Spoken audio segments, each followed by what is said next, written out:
बिस्मिल्लाहिर्रहमानिर्रहीम अस्सलाम वालेकुम। पाकिस्तानी तो आज तक ये समझते रहे थे कि फ़ौज के इस वक्त के जो तर्जुमान है DGISPR वो जनरल बाबर हैं, लेकिन शायद ऐसा लग रहा है कि फ़ौज की तर्जमानी का इस वक्त जो बेड़ा उठाया है वो अंसार अब्बासी ने उठाया है। किस हक से उठाया है ये कौम को अभी नहीं पता।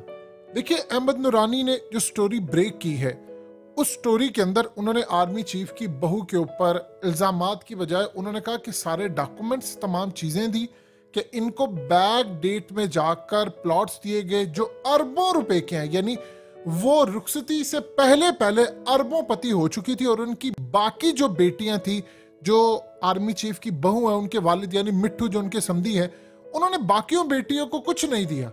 इनको अरबपति हो गए, यानी अगर जायदाद में हिस्सा होता तो इनको भी मिलता। इस तरह उन्होंने आर्मी चीफ की वाइफ के ऊपर, उनके एसेट्स के, उनके बच्चों के ऊपर सारा जितना हो सकता था वो एक स्टोरी ब्रेक की और वो इसने पूरी दुनिया में तहलका मचा दिया।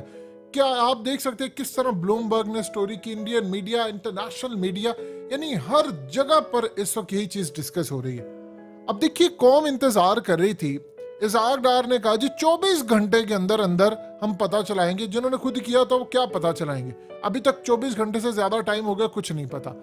सवाल ये था कि इस स्टोरी के बारे में जाहिर सी बात है फौज के आर्मी चीफ हैं और उनका अगर क्लीन होकर आते हैं तो कौम का एतमाद इदारे पर बहाल होगा।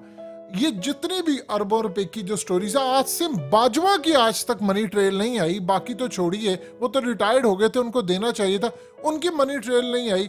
जिन्होंने असल में उस वक्त पापा जोन्स, ये वो अहमद नूरानी की पीछे स्टोरी की, यहाँ पर DGISPR ने आकर बताना था, लेकिन अंसार अब्बासी आते हैं। देखिए, DGISPR बड़े जबरदस्त हैं पाकिस्तान के और वो हर तरह से वेल इन्फॉर्म होते हैं। वो खुद किताबें पढ़ते हैं और बड़ा आला उनका बैकग्राउंड है, बड़े जबरदस्त है। सवाल ये पैदा होता है कि अंसार अब्बासी ने आकर कहा है कि मुझे जनरल बाजवा ने बताया, मैंने अपने सोर्स से पता किया तो उन्होंने मुझे बताया कि असल में वो जो मेरी बहू है उनके बारे में मुझे खुद नहीं पता कि कैसे आए हैं। ये आप जाकर उनके बाप से पूछें, मुझे नहीं पता कि वो कैसे अरबपति बन गई हैं, कैसे हुआ। ये जाहिर सी बात है, जो जायदाद आई है वो आप उनके बाप से जाकर पूछें। अहमद नूरानी ने कहा कि मेरे पास डॉक्यूमेंट सारे मौजूद हैं, क्योंकि इनकी बेटी की जो बैक डेट में जाकर एंट्री करवाई गई और अरबपति वो बन गई, यानी रुखसती से पहले पहले वो अरबपति हो चुकी थी। महानूर की वो बात कर रहे हैं। अब आर्मी चीफ ने ये कहा है बकौल अंसार अब्बासी के। अब ये तो अजीबो गरीब बंदा, ये बंदा है कौन है पहले ये बताएं। फौज का तर्जुमान है, आर्मी चीफ का तर्जुमान है, जनरल बाजवा का तर्जुमान है, या ये DGISPR है, कोई सरकारी ओहदे पर है, कोई बड़ा ओहदा है, फौज के अंदर है, ISI का ये कोई हेड है, चीजें कौन है ये बंदा? एक जर्नलिस्ट है और इसके ऊपर इतने ज्यादा एलिगेशन है। देखिए, अब ये अपना राब्ता खुद बता रहा है कि मुझे कहां से चीजें आती हैं। ये कह रहे हैं कि मैं जनरल बाजवा ने मुझे बताया, यानी जो मैंने सोर्स से पता किया उन्होंने मुझे बताया कि मेरी जो फैमिली है उसके जितने एसेट्स डिक्लेयर है हम उसका हिसाब दे सकते हैं, FBR में पता है। सवाल ये पैदा होता है कि एसेट्स तो वो सारी चीजें हैं जो अहमद नूरानी कह रहा है उसकी स्टोरी के अंदर है कि ये आए कहां से हैं। अब आप ये देखिए, आप कह रहे हैं कि जी बकौल इनके के आर्मी चीफ ने कहा है कि जी उनकी जो बहू के अरबों रुपए के जो एसेट्स हैं इस वक्त जो सामने आए हैं, मुझे नहीं पता। वो जाकर अब मिट्ठू से पूछें कि उसने कैसे कमाए। अब मिट्ठू की आप जाकर अगर देखते हैं रिटर्न्स तो उसके तो इतने पैसे हैं, यानी कि वो अपना घर चला ले बड़ा है, यानी जो शादी से पहले वो सब कुछ है, उसके पास वही चीजें हैं नहीं है मौजूद। उसकी रिटर्न्स के अंदर तो इतने पैसे ही नहीं है जितना वो डिक्लेयर कर सके। और बाकी बेटियों को क्यों नहीं मिला? अगर 12-13 अरब रुपया इसको मिला है या 13-14 अरब के एक्सेस इसको है और इस वक्त पता नहीं, ना जाने, हो सकता है वो कितने बढ़ गए, तो बाकी बच्चों में भी तकसीम होने चाहिए थे, उसको क्यों नहीं मिला और इसको क्यों मिला? अब ये अहमद नूरानी ने सवाल उठाया। तो सवाल ये पैदा होता है कि अंसार अब्बासी साहब आप कौन है? इस बंदे ने कहा था कि इमरान खान की एक ऑडियो आने वाली है और उस ऑडियो के अंदर इमरान खान बता रहे हैं लेट्स प्ले विद इट।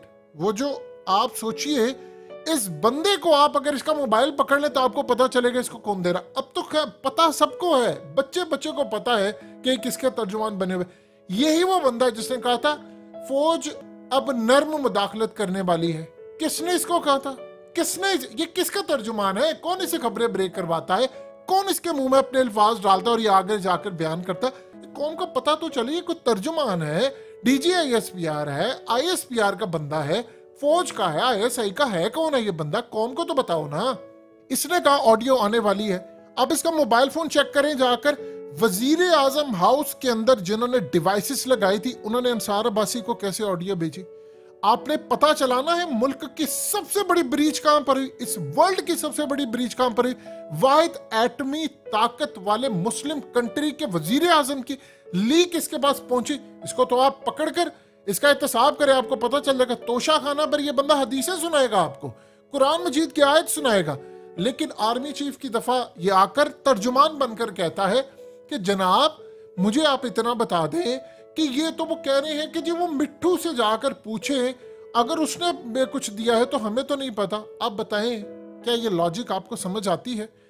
आप ये देखिए, वो कह रहे हैं कि शादी के बाद बैक डेटों में जाकर काम हुआ। ये काम है, देखिए ये ISPR DGISPR एक प्रेस कॉन्फ्रेंस करें, साफियों को बुलाएं और तमाम न्यूट्रल साफी हों, उसमें सारे चैनल्स के हों, सोशल मीडिया के लोग हों, वो जाकर सवालात पूछे, वहां पर एक जवाब हो जाए और ये क्लियर हो जाए। ये होना चाहिए। देखिए हो सकता है कि उनकी फैमिली के अंदर उस लड़की ने खुद से अपनी मेहनत से पैसे बनाए, अंसार अब्बासी ने वहां जाकर उसके बाप पर डाल दिया। हो सकता है ये जो एसेट्स आए हैं ये इससे कई गुना ज्यादा हो सकता है ये गलत हो सकता है कम हो।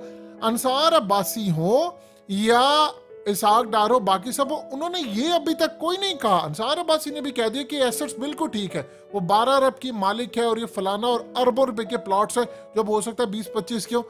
लेकिन कोई ये नहीं कह रहा, वही कह रहा है लीक कैसे हुई है या उनसे जाकर पूछे। अब वो मिट्टू साहब आने को तैयार है मीडिया के ऊपर, या उनको कोई आने कोई, आप सोचिए अहमद नूरानी की स्टोरी मीडिया पर चली नहीं, उसकी वेबसाइट पाकिस्तान में ब्लॉक कर दी है।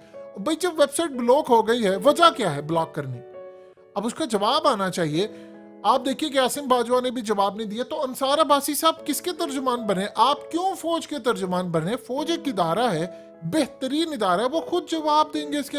आप अगर कह रहे हैं कि जी वो मुझे बताया, देखिए DGISPR आकर बताएं इस बात को कि अंसार अब्बासी झूठ बोला है सच बोला है। पहले भी उन्होंने, इसने कहा था नर्म मुदाखलत, उन्होंने अगर कहा था हमने कोई ऐसा नहीं काम करना। फिर इससे जाकर पूछो तुम्हें कैसे पता चला था कि इमरान खान की ऑडियो आने वाली, किसने तुम्हें बताया?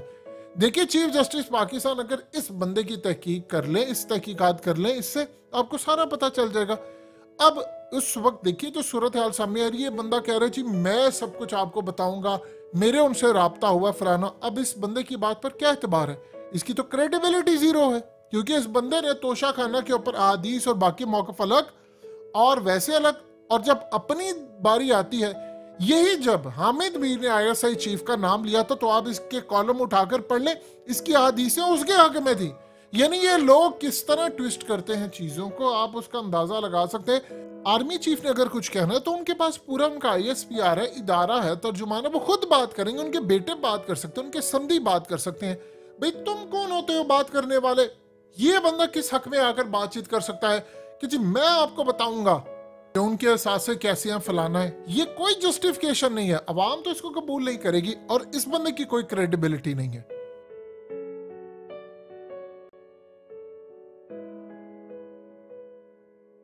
हकीकत टीवी को सब्सक्राइब करना मत भूलें, वीडियो को लाइक करें, शेयर करें और कमेंट सेक्शन में अपनी राय का इजहार जरूर करें।